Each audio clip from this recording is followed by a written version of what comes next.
friends, welcome to the 6th chapter of Political Science, International Problems. Okay, so international problems क्या होता है कि world में जितने भी कंट्रीज़ हैं तो हर एक कंट्री में कुछ ना कुछ प्रॉब्लम्स और इश्यूज़ रहते हैं. ठीक है, तो उस प्रॉब्लम्स मीन्स सबसे पहले हम ये देखेंगे कि कंट्रीज़ में कौन से प्रॉब्लम्स होते हैं, कौन से इश्यूज़ होते हैं. ठीक है, और उस प्रॉब्लम्स और इश्यूज़ को कैसे सॉल्व किया जाता है. ठीक है, कैसे सॉल्व करना है, तो इसी के बारे में हम इस चैप्टर में पढ़ेंगे. Okay, so let's start with the chapter. Let's revise. Till the last chapter we studied the sovereign states in the international system, India's foreign policy and India's defence system. Okay, हमने अब तक means 5th chapter तक, political science subject के 5th chapter तक किसके बारे में study की? सॉवरेन स्टेट्स के बारे में. Sovereign states in the international system. Okay, sovereign state क्या होता है? A state with a different territory that administers its own government and is not depend on another power. Okay, sovereign state क्या होता है कि वो कंट्री जिसका means जो वो कंट्री का गवर्नमेंट है वही गवर्नमेंट जो है वो कंट्री को रन करेगा, चलाएगा. ठीक है, दूसरी कंट्री का गवर्नमेंट जो है उस पर्टिकुलर कंट्री के कंट्री को नहीं रन कर सकता. ठीक है, जैसे अब इंडिया है तो इंडियन गवर्नमेंट ही इंडिया को रन करेंगे. ठीक है, और मीन्स अमेरिका जो है इंडिया को रन नहीं कर सकता. ठीक है, तो उसी को कहा जाता है सॉवरेन स्टेट. ओके, नेक्स्ट है India's foreign policy and India's defense system.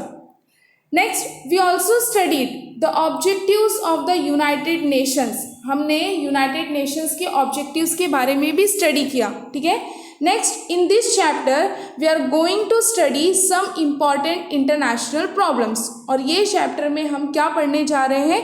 कुछ international problems के बारे में. Okay, some problems are not restricted to any one countries. तो ये जो कुछ प्रॉब्लम्स के बारे में हम पढ़ने जा रहे हैं तो ऐसा मतलब ये नहीं कहा गया है कि ये प्रॉब्लम सिर्फ एक ही कंट्री तक सीमित है, रेस्ट्रिक्टेड है.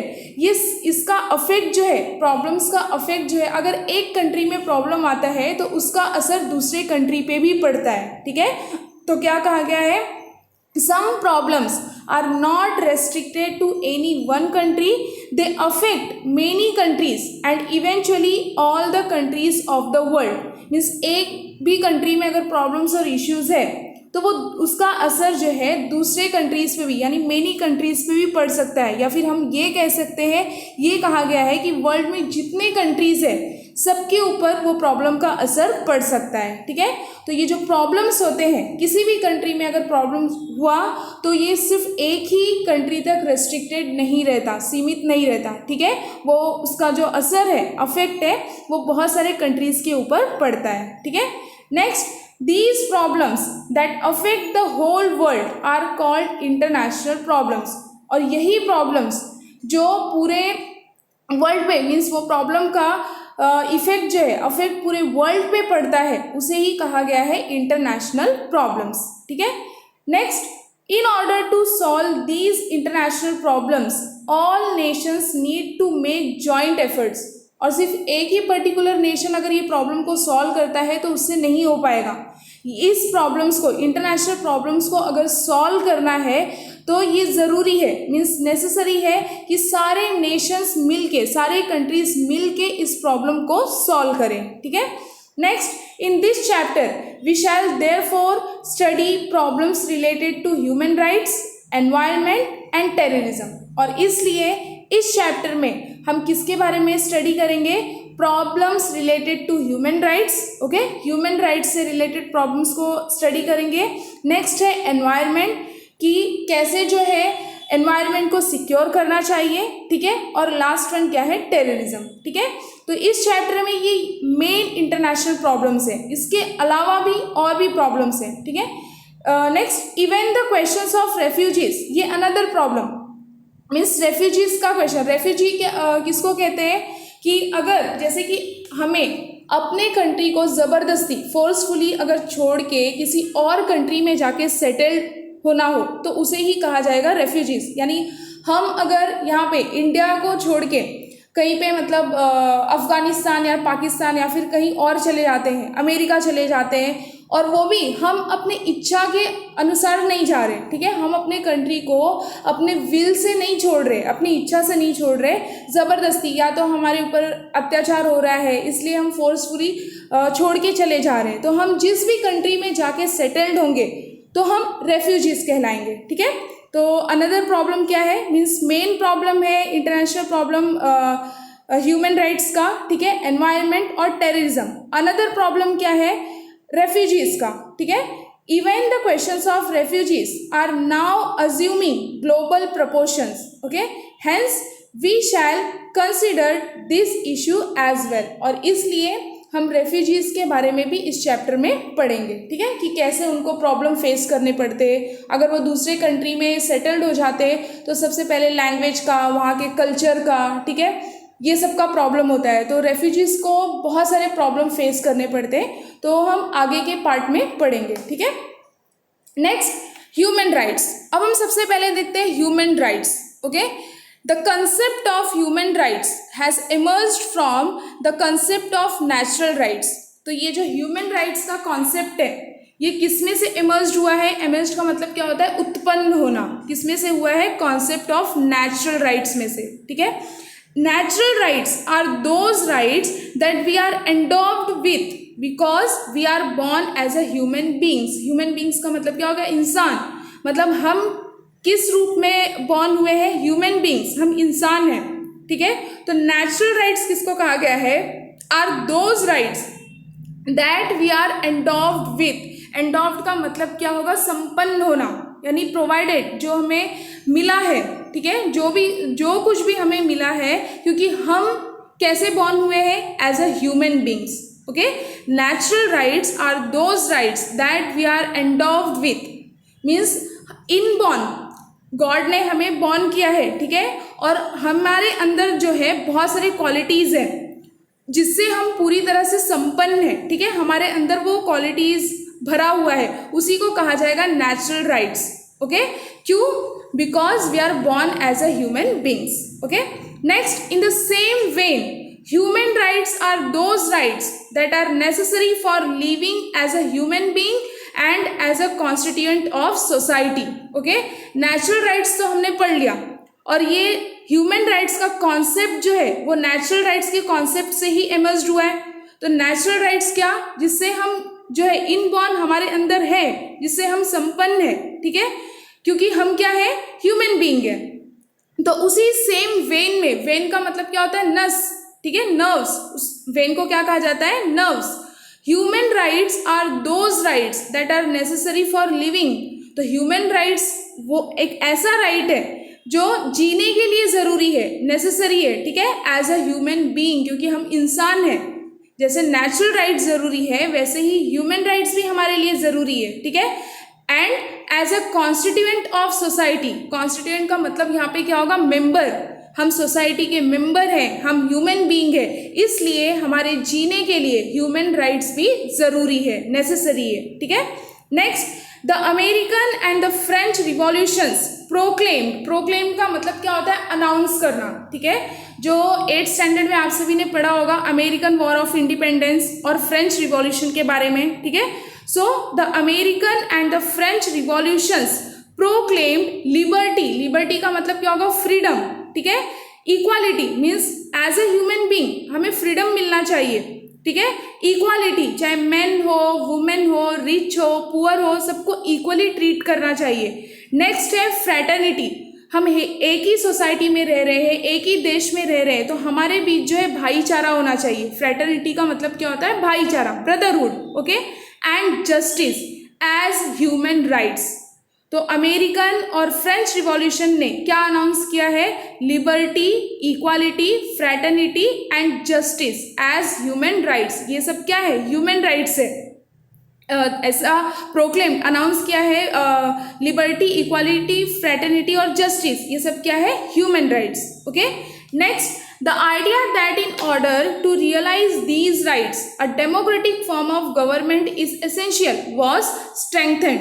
तो ये जो आइडिया है, मीन्स ह्यूमन, ये दीज राइट्स, ये जो भी राइट्स है, लिबर्टी, इक्वालिटी, फ्रैटर्निटी और जस्टिस, ये ह्यूमन राइट्स है, तो इस राइट्स को रियलाइज कराने के लिए democratic form of government essential है, जरूरी है, आवश्यक है, ठीक है, जिसके लिए जो है डेमोक्रेटिक फॉर्म ऑफ गवर्नमेंट को स्ट्रॉन्ग किया गया, ठीक है। अगर ये राइट्स को एक्सरसाइज का मतलब क्या है, अगर यूज करना है लिबर्टी को, इक्वालिटी को, फ्रेटर्निटी और जस्टिस को अगर यूज करना है तो उसके लिए democratic form of government essential है, और इसी के वजह से जो है डेमोक्रेटिक फॉर्म ऑफ गवर्नमेंट को क्या किया गया, स्ट्रॉन्ग बनाया गया, डेमोक्रेसी को स्ट्रॉन्ग बनाया गया, ठीक है। Next, after that several European nations adopted democratic constitutions and government, और उसके बाद में बहुत सारे यूरोपियन नेशंस ने क्या अडॉप्ट किया, डेमोक्रेटिक कॉन्स्टिट्यूशंस और गवर्नमेंट, ठीक है।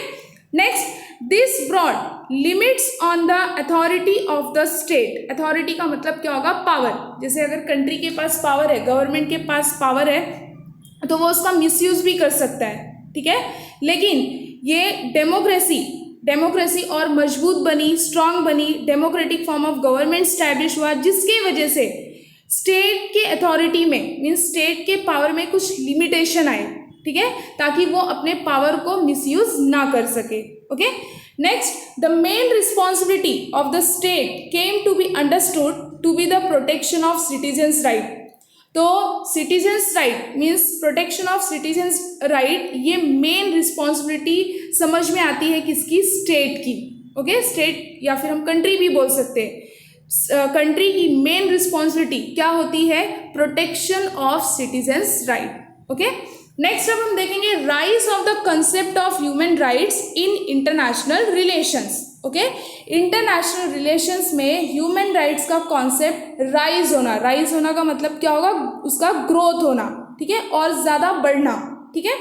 So after the United Nations was established, हमने 4th चैप्टर में पढ़ा था कि यूनाइटेड नेशन जो है स्टैब्लिश किया गया आफ्टर सेकेंड वर्ल्ड वॉर, ठीक है, ताकि ऐसे वॉर जो है वापस से ना हो, इसके लिए क्या स्टैब्लिश किया गया, कौन सा organisation, UN, that is United Nations, okay.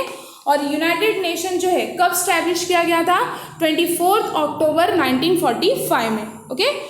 So after the United Nations was established the universal declaration of human rights was prepared, और यूनाइटेड नेशन स्टैब्लिश करने के बाद ही क्या प्रिपेयर किया गया, universal declaration of human rights, okay. Next, it was adopted in the United Nations General assembly bye a majority vote on 10 दिसंबर 1948। जब United nation establish करने के बाद universal declaration of human rights को प्रिपेयर किया गया, तो ये डिक्लेरेशन जो है कब अडॉप्ट किया गया और कहाँ पे, यूनाइटेड नेशंस के जनरल असेंबली में, okay, by a majority vote, यानी मेजॉरिटी वोट के साथ, कब, 10 दिसंबर 1948 में, okay. Later in 1966 the United Nations General Assembly adopted the international covenant को कहा जाएगा अग्रीमेंट, ओके। ह्यूमन राइट्स को प्रोटेक्ट करने के लिए यूनाइटेड नेशंस जनरल असेंबली ने क्या अडॉप्ट किया, अग्रीमेंट, कब, 1966 में, ठीक है। तो 2 अग्रीमेंट साइन हुए, यूनाइटेड नेशन के मेंबर्स के बीच में 2 अग्रीमेंट साइन हुए। तो फर्स्ट का नाम क्या है, covenant on civil and political rights, that is ICCPR, and the internal covenant on economic, social and cultural rights, okay, that is ICESCR, okay। तो ये 2 अग्रीमेंट कॉवेनेंट जो है साइन किए गए, ठीक है। So next, these 2 covenants means agreement are a part of international law. तो ये जो 2 कॉवेनेंट्स है, अग्रीमेंट है, ये किसके पार्ट है, इंटरनेशनल लॉ के, ठीक है। Next, member nations of the United Nations are bound to observe them। तो ये जो 2 covenants जो ये साइन हुआ, अग्रीमेंट हुआ, डील हुआ, तो मेंबर नेशंस जो है, यूनाइटेड नेशंस के जितने भी मेंबर नेशंस है, सब इस कॉवेनेंट से यानी अग्रीमेंट से बंधे हुए हैं, यानी यही अग्रीमेंट के हिसाब से उनको चलना होता है, okay. Next, the question of human rights was raised in United Nations General Assembly on several occasions during the Cold War period। यानी कोल्ड वॉर पीरियड, जब कोल्ड वॉर चल रहा था, तो उस टाइम पे यूनाइटेड नेशन के जनरल असेंबली में बहुत बार क्वेश्चन रेज्ड हुए, यानी क्वेश्चन पूछे गए, उठाए गए ह्यूमन राइट्स से related, okay. And next, racial segregation in Africa. Racial segregation, segregation का मतलब क्या होगा, सेपरेट होना, in Africa was said to be against human rights and hence it was decided to boycott the regime there, okay। अब human rights हमने क्या पढ़ा, liberty, equality, fraternity और जस्टिस, इसको ह्यूमन राइट्स कहा गया है। तो अफ्रीका में जो रेशियल सिग्रेगेशन हुआ था, रेशियल सिग्रेगेशन किसका हुआ था कि वहाँ पे अमेरिकन्स भी थे, और ये जो सिग्रेगेशन हुआ था ये साउथ अफ्रीका में हुआ था, ठीक है। साउथ अफ्रीका के लोग जो है काले होते हैं और अमेरिकन जो होते हैं वो गोरे होते हैं। तो अमेरिकन्स यानी जो वाइट पीपल थे वो चाहते थे, मीन्स साउथ अफ्रीकन जो काले लोग हैं उनको हर बात में रेस्ट्रिक्शन थी, जैसे स्कूल के लिए, चर्च में जाने के लिए, ओके, और फैसिलिटीज़ जैसे कि प्लेग्राउंड हुआ या फिर रेस्टोरेंट हुआ, पार्क्स हुआ, तो वहाँ पे रेस्ट्रिक्शन था, साउथ अफ्रीकन को वहाँ पे जाने के लिए रेस्ट्रिक्शन था। और ये वाइट पीपल चाहते थे कि हमारे अकॉर्डिंग ये जो ब्लैक पीपल है ये चले, ठीक है। और ये जो है ऐसा कहा गया है, मीन्स ये तो ह्यूमन राइट्स के खिलाफ है, क्योंकि ह्यूमन राइट्स क्या है, इक्वालिटी, सबको इक्वली ट्रीट करो, जस्टिस, सबको बराबर का न्याय मिलना चाहिए, फ्रेटर्निटी यानी आपस में भाईचारा बना के रहो, और फर्स्ट क्या था, लिबर्टी यानी सबको फ्रीडम मिलना चाहिए। जैसे अफ्रीकन के ऊपर, साउथ अफ्रीकन यानी ब्लैक पीपल के ऊपर रेस्ट्रिक्शन थे कि उनको चर्च में नहीं जाने देना, स्कूल, अच्छा स्कूल में नहीं बच्चों को जाने देना, ठीक है, और पार्क्स के लिए, प्लेग्राउंड, रेस्टोरेंट के लिए जो है रेस्ट्रिक्शन थे। तो ऐसा नहीं होना चाहिए। तो ये किसके खिलाफ था, ह्यूमन राइट्स के। इसलिए डिसाइड किया गया कि वहाँ का जो रिजाइम है, रिजाइम मीन्स रूल या फिर गवर्नमेंट भी हम कह सकते हैं, तो उसको बॉयकॉट किया जाए, ठीक है। Next, freedom for colonies and insistence on the democratic system could be cited as examples of the same। तो freedom for colonies, ओके, जैसे यूरोपियन नेशंस ने कॉन्टिनेंट ऑफ अफ्रीका और एशिया कॉन्टिनेंट में जो है कॉलोनी सेटअप की थी, तो उससे मतलब छुटकारा पाने के लिए उन्होंने स्ट्रगल किया, ठीक है, पीपल ने स्ट्रगल किया। तो freedom for colonies means colonies जो सेटअप हुई थी उससे फ्रीडम पाने के लिए और डेमोक्रेटिक सिस्टम के लिए इंसिस्ट करने के लिए, तो ये एक एग्जाम्पल हम बोल सकते हैं, ठीक है। Next, in modern times problems like struggle against racism, ठीक है, मॉडर्न टाइम्स में बहुत सारे प्रॉब्लम्स होते हैं, जैसे कि रेसिज्म के खिलाफ स्ट्रगल करना, बॉर्डर डिस्प्यूट्स है, terrorism are jeopardizing human rights on a large scale. सबसे बड़ा तो खतरे का जो काम है वो क्या है, टेररिज्म। ये लार्ज स्केल में यानी ग्रेटर अमाउंट में ह्यूमन राइट्स को खतरे में डाल रहा है। जियोपार्डाइजिंग का मतलब क्या होता है, रिस्क, डेंजर, ओके, खतरे में डालना। तो ऐसे बहुत सारे प्रॉब्लम्स है, struggle against racism, border disputes, लेकिन टेररिज्म जो है वो ह्यूमन राइट्स को सबसे ज़्यादा खतरे में डालने वाला इश्यू है, प्रॉब्लम है, okay. Next, apart from this the concept of human rights has broadened due to several issues of global nature. और इसके अलावा ह्यूमन राइट्स जो है वो ब्रॉडन यानी और भी ज़्यादा ब्रॉड होते जा रहा है, किसकी वजह से, बहुत सारे ऐसे भी इश्यूज है ग्लोबल नेचर के, जैसे कि कॉन्टेजियस डिजीजेस। कॉन्टेजियस डिजीजेस किसको कहा जाएगा, जो छुआछूत से जो बीमारी होती है, टच करने से, जैसे फिलहाल कौन सा मतलब ये चल रहा है, कोरोना, ठीक है।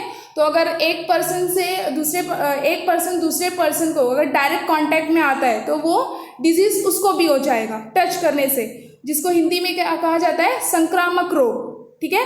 सो ये ग्लोबल नेचर का प्रॉब्लम है, contagious diseases, the threat to environment, natural disaster etcetera, okay. Next, human rights today also include goals. Human rights का आज भी जो है गोल्स है, तो कौन से, first like protection of the environment, okay, environment को प्रोटेक्ट करके रखना, और क्या दिया है, and sustainable development, okay. Sustainable development का मतलब क्या होगा, सस्टेनेबल का मतलब होगा able to be maintained at a certain level, यानी जो डेवलपमेंट है तो ऐसा रखो कि वो सर्टेन लेवल तक जो है मेंटेन रह सके, ठीक है। तो ह्यूमन राइट्स का आज भी गोल्स है, ह्यूमन राइट्स के आज भी गोल्स है। कौन से गोल्स इंक्लूड किए गए हैं? First one, protection of the environment और sustainable development. Okay, next, do you know there are 30 articles in the United Nations declaration of human rights. जो यूनाइटेड नेशन ऑर्गेनाइजेशन स्टैब्लिश करने के बाद ये declaration of human rights, United Nations declaration of human rights जो prepare किया गया था, तो उसमें 30 आर्टिकल्स दिए गए हैं। ठीक है, there are a few articles about civil rights. Civil का मतलब क्या होगा? नागरिक। ओके, सिविल को हिंदी में क्या कहेंगे? नागरिक। तो उसमें से कुछ आर्टिकल्स जो है किससे रिलेटेड है? सिविल राइट्स से related. Okay, next, similarly there are provisions of economic rights like right to work and equal pay for equal work. Okay, तो ऐसे ही बहुत सारे प्रोविजंस भी दिए गए हैं इकोनॉमिक राइट्स से रिलेटेड, जैसे कि राइट टू वर्क मीन्स चाहे मैन हो या फिर वुमेन हो, सबको वर्क करने का अधिकार मिलना चाहिए, and equal pay for equal work. और अगर वही सेम वर्क मैन और वुमेन दोनों कर रहे हैं तो वो इक्वल वर्क के लिए दोनों को इक्वल पे भी मिलना चाहिए। तो ये किससे रिलेटेड है? इकोनॉमिक राइट्स से। Okay, next, it is expected that member nations should extend civil rights to citizens. मतलब ये उम्मीद की गई कि जो मेंबर नेशंस हैं, यूनाइटेड नेशन के जो मेंबर नेशन है, वो सिविल राइट्स जो सिटीजन्स को दिया गया है, सिविल राइट्स जो सिटीजन्स को दिया गया है, तो वो और भी एक्सटेंड करना चाहिए। ओके, और भी बढ़ाना चाहिए। Next, just like the United Nations declaration of human rights on 20 November 1959, a declaration of the rights of the child was proclaimed. तो जैसे United nation declaration of human rights को प्रोक्लेम यानी अनाउंस किया गया था, वैसे ही दूसरा क्या अनाउंस किया गया? A declaration of the rights of the child. Okay, was proclaim. Proclaim का मतलब क्या होगा? अनाउंस करना। Okay, hope you understood this part. In the next part we will discuss about human rights and India and how to secure environment. Okay, thank you for watching this video.